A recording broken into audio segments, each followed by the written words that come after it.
चोरी जी भी पधारी तो राजा जय सिंह उन्होंने राजा बना दिया श्री गोविंद देव जी को, जयपुर के राजा श्री गोविंद देव जी।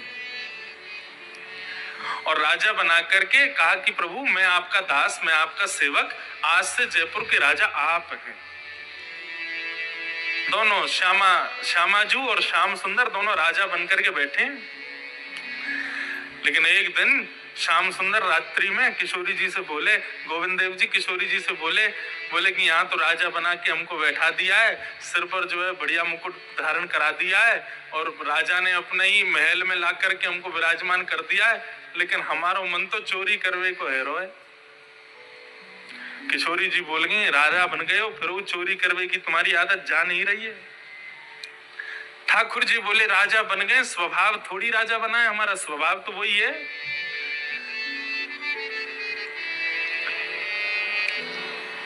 किशोरी जी बोली अब रात में कहां जाओगे चोरी करने, पकड़े गए तो और पिटेंगे, और पिटने के बाद में लज्जा आवेगी वो अलग, कि बताओ राजा बनाए ये चोरी करते घूम रहे हैं। ठाकुर जी बोले ना मेरो तो मन है रो, मुझे चोरी करनी है।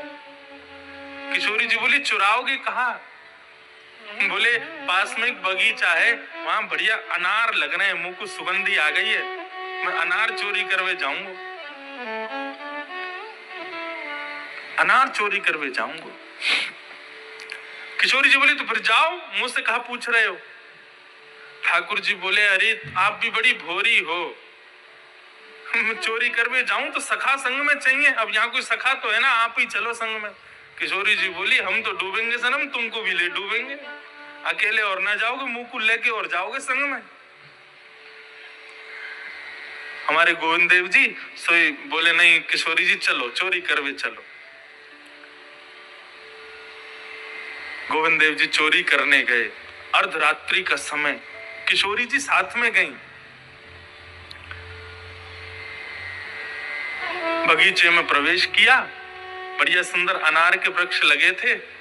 जैसे ही चुराने लगे, अब तो महाराज वहां पर जो माली था, जो बगीचे की रखवाली करता था, वो बीच बीच में उठ करके डंडा घुमाता था कि कोई आवे नहीं, कोई चोर ना आ जाए। लेकिन इतने में ही उसको सुंदर इत्र की सुगंध आने लगी, और कितना भी कोशिश कर लें, ठाकुर जी आभूषण इतने पहनते, उनकी आवाज तो आएगी, नूपुरों की आवाज तो आई। गोविंद देव जी के चरणों का दर्शन करो, कितने सारे नूपुर पहनते हैं चरणों में। अब बेचारे जैसे तैसे पाम पकड़ के आए तो सही, धीरे धीरे चल के कि कहीं आवाज नहीं आ जाए, लेकिन फिर भी थोड़ी बहुत हलचलता चल गई। माली ने इतने में ही उसको लगा कि कोई आया, अंधेरा हो रहा था, उठाया डंडा, पीछे भागा, अरे भागो कौन आया, चोर। गोविंद देव जी बोले अरे अरे जल्दी भागो। तो इतने में ही एक अनार तोड़ करके अपने गोजा में धर, गोजा बोलते हैं जेब को, गोविंद देव जी ने जेब में रखो, किशोरी जी के हाथ पकड़े और दौड़े महाराज, सीधे दौड़ करके आए और आकर के अपनी ब्रह्म वेदी पर विराजमान हो गए। किशोरी जी बोली बाल बाल बचे, आज पकड़े जाते तो बड़ा बुरा है जाता, पूरे जयपुर में हमारी कहा लज्जा की बात है जाती। बताओ ठाकुर जी चोरी कर रहे हैं। प्रातः काल का समय हुआ, जैसे ही मंगला आरती के लिए गुसाई जी पहुंचे, गुसाई जी ने जैसे ही कपाट खोले तो क्या देखा, ठाकुर जी के सारे आभूषण अस्त व्यस्त, और जो वस्त्र रात्रि में पहनाए थे वो जगह जगह से फटे हुए हैं, किशोरी जी के वस्त्र भी फटे हुए हैं। उन्होंने आरती तो कर दी, आरती के बाद पर्दा लगा करके हाथ जोड़ के प्रार्थना की, जय जय आपके वस्त्र कैसे विदीर्ण हो गए, आपके श्रृंगार कैसे अस्त व्यस्त हो गए, क्या भाव रहा। तो ठाकुर जी बात करते थे पुजारी जी से, तो गोविंद देव जी बोले कछु ना, बस वो रात में कोई चुईया आ गई यहाँ पे, माने चढ़ के हमारे सब वस्त्र फाड़ दिए। किशोरी जी बोली झूठ बोल रहे हैं, ये कोई चुईया ना आई है। तो फिर कहा भाई, बोले ये चोरी करवे गए रात में। गोसाई जी बोले ओ चोरी करवे गए आप? अरे तो बोले तो कहा है कि कौन से कोई के धन की चोरी करके आए, फल चोरी करके लाए। अच्छा कौन सा फल पाए हो ठाकुर जी? किशोरी जी बोली इतने चोरी के प्रेमी हैं, कच्चो अनार लिया है, मैंने बार बार मना करी अभी पकौन आए या को मत खाओ, लेकिन चोरी करी है ना तो इतना प्रिय है, चोरी की वस्तु खा गए रात में, कच्चे अनारन ने। अच्छा अनार खाओ, छिलका कहाँ है? किशोरी जी बोली पीछे पड़े। तो श्री गोविंद देव जी के पीछे जाकर के देखा तो कच्चे अनार चबे हुए उनके दाने पड़े थे, छिलके पड़े थे। देख करके गुसाई जी के नेत्रों में आंसू आ गए। ठाकुर जी कितने प्रेमी हैं, कितने रसिक हैं। तोड़ के लाए उसके बगीचे से अनार को, स्वीकार किया, भले ही कच्चा था। माली को बुला करके गुसाई जी ने कहा रात्रि में कोई आया था क्या? बोले हाँ महाराज जी आया तो था, बड़ी सुंदर सुगंधी आई थी और नूपुरों की, और ऐसे मतलब जैसा लग रहा था बहुत सारे आभूषण पहन के आया, उसकी आवाज आ रही थी। गुसाई जी ने उसको हृदय से लगाया।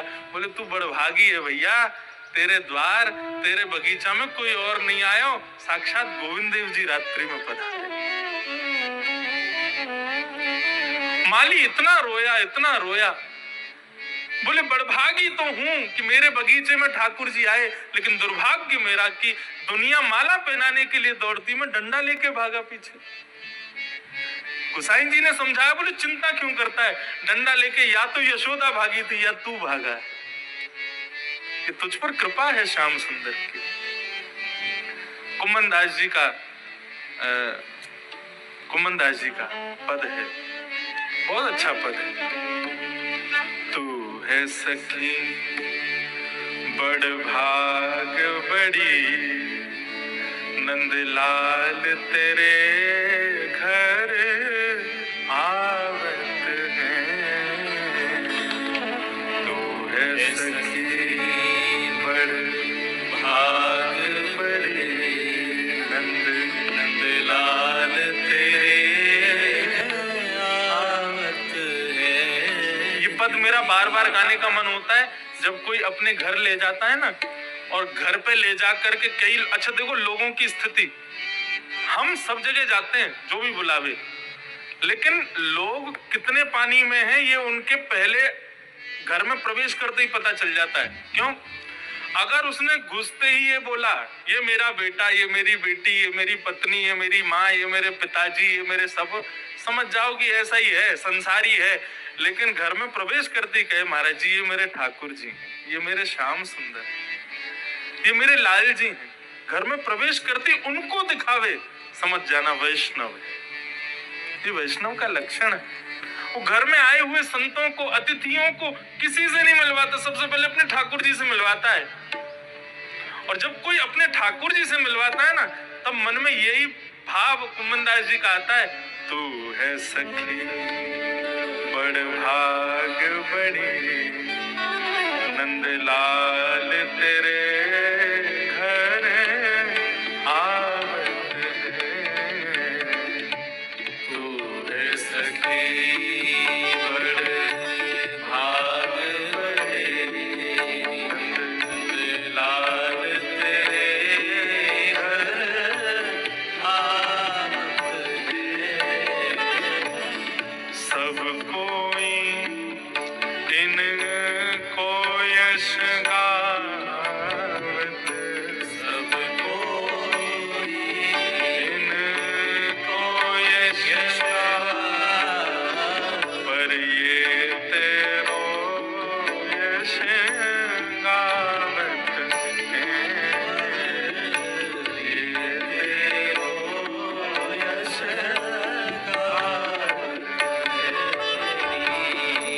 तू है सखी बड़ भाग बड़ी, नंदलाल तेरे घर आवत है। तू है सखी बड़ भाग बड़ी, नंदलाल तेरे। हेलो फ्रेंड्स, राधे राधे, जय श्री श्याम। तो अंत में इतना ही कहूँगी, अगर आपको राधा कृष्ण की ये प्यारी लीला पसंद आई हो तो वीडियो को लाइक करें, शेयर करें, और ऐसे ही भक्ति से भरे वीडियो देखने के लिए चैनल को सब्सक्राइब करना ना भूलें। तो राधे राधे, जय